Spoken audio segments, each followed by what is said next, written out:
I had my son way too young with my then boyfriend. We split up when he moved away for college and became an absent father even when he returned for the summers. He became more active when he moved back after graduating, and we started doing 50-50 custody. I was 24 then and went to community college and got into sonography school, and now I'm an obstetric sonographer. During that time, it came out that my ex had never graduated and was in enormous debt from gambling during his time away. It explained why, with a full-ride scholarship and a degree in a high-paying field, he was working at the mall. Once I got a job, I was able to upgrade my standard of living and provide a better life for me and my son. He's now nearly adult and entering senior year soon, and I want to get him a lovely gift to celebrate his birthday this summer. I asked him earlier this year when we talked about cars what car he would want, and he said a 2023 Camry. While we're financially well off and don't struggle, I know he thinks buying a car is out of our budget, so he didn't suspect a thing. Here's the issue. I was speaking to my ex's sister, whom I'm semi-close with, and I brought up the idea to her. She seemed excited but then said I shouldn't. She said it makes her brother look bad since he doesn't have a car, and it would crush him to know that his son has a brand new paid-off car while he barely scrapes by. I told her that's not my issue and that it was not my fault he didn't have his life together. He's 33 years old and still lives at home, doesn't have a car, and constantly switches retail jobs after spending weeks stretching out and watching orientation videos as long as he can. My son told me he recently spent almost 2 months watching Home Depot orientation videos and then quitting the first week on the floor. He doesn't want to work hard, so why should I feel bad? After a few days, she calls me and says she has an amazing compromise. She told my ex that I planned to buy a special gift for my son this summer and asked if he was willing to pitch in. He offered $80, and she's going to add another $80 to a total of $160. Then we could tell our son we bought it together, and he feels like his dad pitched in. This is for a $34,000 car. I told her no thanks, I have it covered, and she got upset and said this could bring my son closer to his father since they don't have much of a relationship and to not be a selfish idiot. Ever since I said no, she called me twice, calling me an idiot and saying I should either let him chip in or not buy it at all. Am I the idiot? Ha ha ha, is she kidding? Not the idiot. So she doesn't want her brother to feel bad that his son has a car and he doesn't. OMG, they need to grow up. He does not work to improve his life, it sounds like, and that is not for you or your son to feel bad about. And now they want to chip in a couple of hundred on a $34,000 car to try and make it sound like they bought it too? Please, your son is smart enough. He would see through that anyway. Also, if he isn't close to his son, that sounds like it's on him as well. Good for you for working hard to give him a good life. You don't owe them anything. Yeah, $160. How generous of them. Has this man even paid child support all these years? Oh, he was just busy gambling. Dad can suck it up and reap what he's sown. His sister is crossing a major line, thinking that $160 is enough. If it was a difference or even $1,000 or two, I'd maybe entertain it. But what they're proposing is insulting to the work you've put in. LMFAO, $80. We got a big spender for an ex. The gift that you worked hard for, not ex, not his sister. It's your moment with your son. If dad and sister-in-law want a moment, well, they can work for it, as you did. I say again, your son is a smart kid. He sees your ex slacking. He's not going to believe for a minute your ex significantly contributed to the car. Here's the other thing. Say your son believes ex paid for half. The ex could turn around and guilt the son into lending him the car because he sacrificed so much to help pay for it. Go with the truth. It's the best option in the long run. Congratulations on your son's graduation. If you tell your ex to buy some fuzzy dice or whatever, but remind your ex that these are a prop and he can't gamble with them. I, 42 male, am a registered nurse. My wife, 41, and I have a daughter who's pre-tween and had a birthday today, and we decided to throw a party for her. Despite my working full-time at a hospital and part-time at an aesthetics clinic, our finances are such that we're always late on the mortgage because of our other expenses. My wife has a career as an equestrian, and her expenses for that career are around $38,000 a year. Add that to our house in a gated community close to the stables where they keep my wife's horse and our student loans, shopping, golf, etc. We're always behind on our mortgage.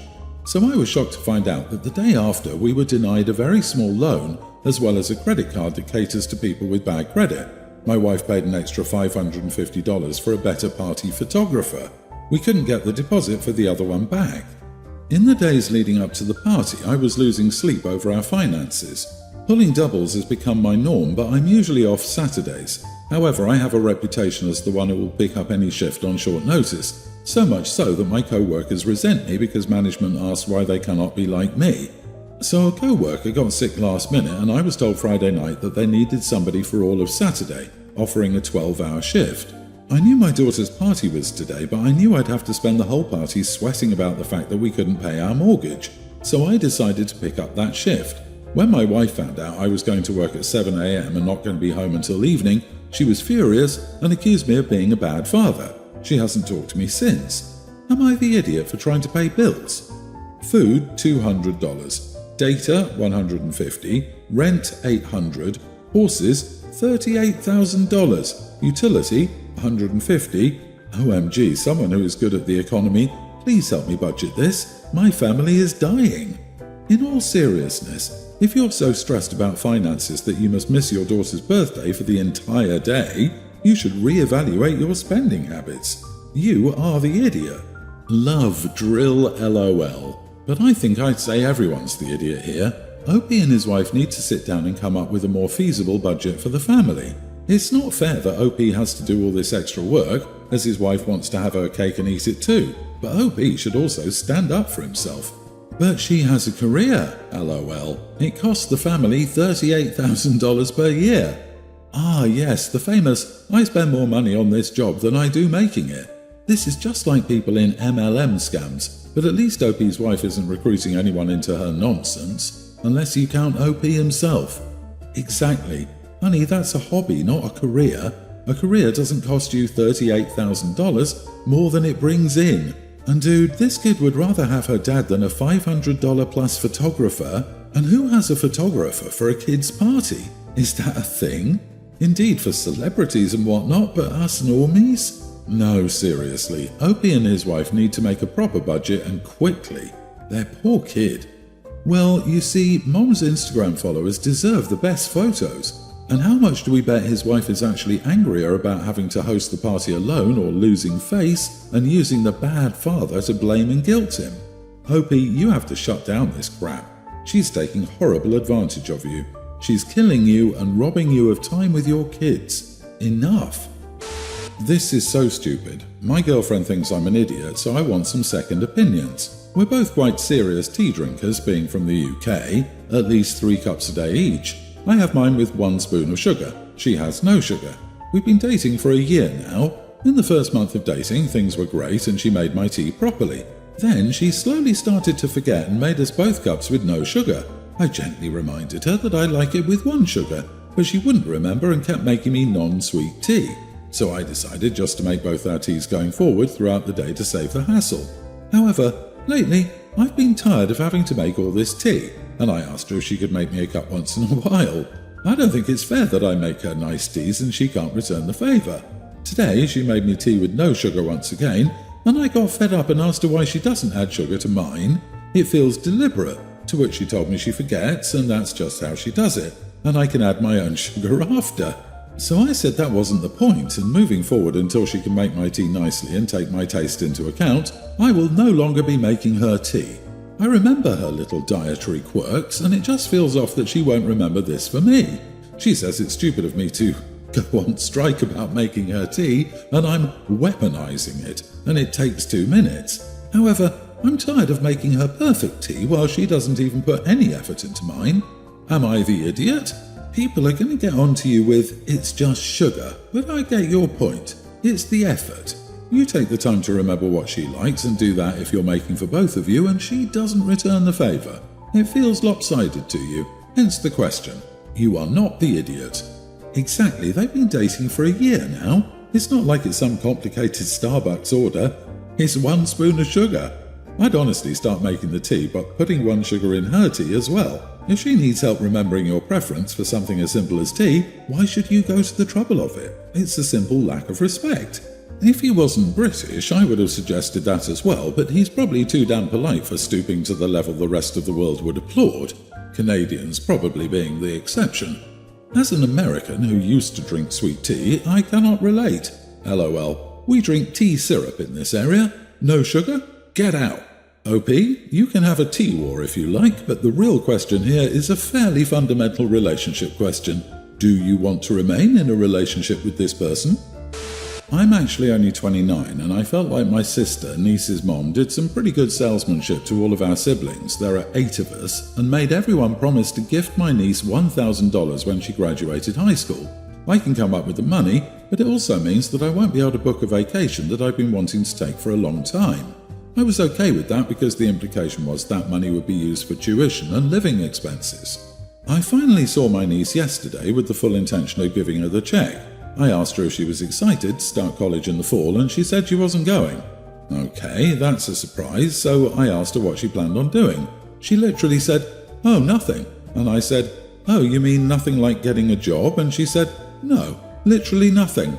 I think she tried to jump past the awkwardness by asking me if I wanted to see the design her boyfriend made for her tattoo. It was elaborate, to say the least. It was tacky as heck, to say the most. It looked exactly like a tattoo a 21-year-old dating an 18-year-old would design to mark his territory. She then blurted out that my $1,000 was all that she was waiting on before she could start. I didn't mention that I had the check and I didn't give it to her. After I left, I called my sister and I asked her if she knew what Vera's plans were. She said yes. I told her that I was really sorry, but I was not contributing. She accused me of breaking a promise. I accused her of not being honest with us. She said I was a witch.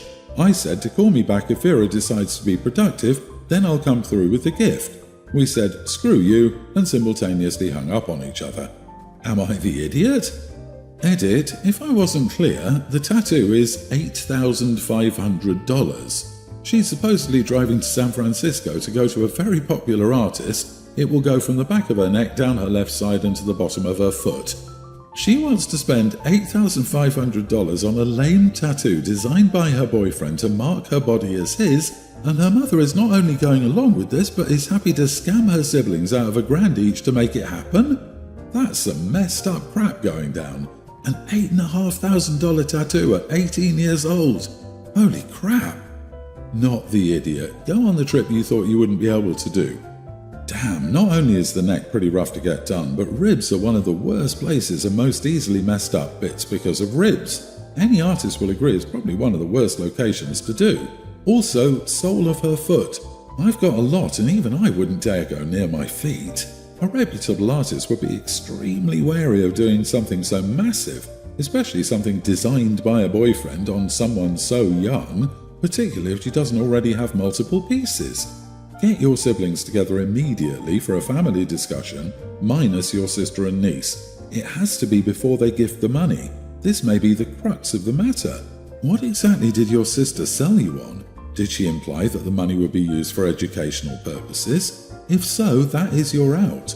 An 18-year-old should not have full-body branding by the boyfriend, especially as he may not even be around by the time the final work is done. Please do talk to them. Hopefully none of them have already given the money under those false pretenses. I would be equally upset if I was trying to help a family member get a jump start and instead funded something completely different than the original task. Also, tell sister that you will put the $1,000 in a trust fund for when Do-Nothing Becky needs laser tattoo removal treatments. This happened over a year ago, but this situation has still affected my family and my mom won't stop getting on my husband's and mine's case even now. My father had diabetes and his health was deteriorating fast. He was in the hospital and then got out. After he got out, he was weak and was trying to rest at home. I come from a big family with a lot of siblings. One of my sisters travels all through Europe and is frequently moving.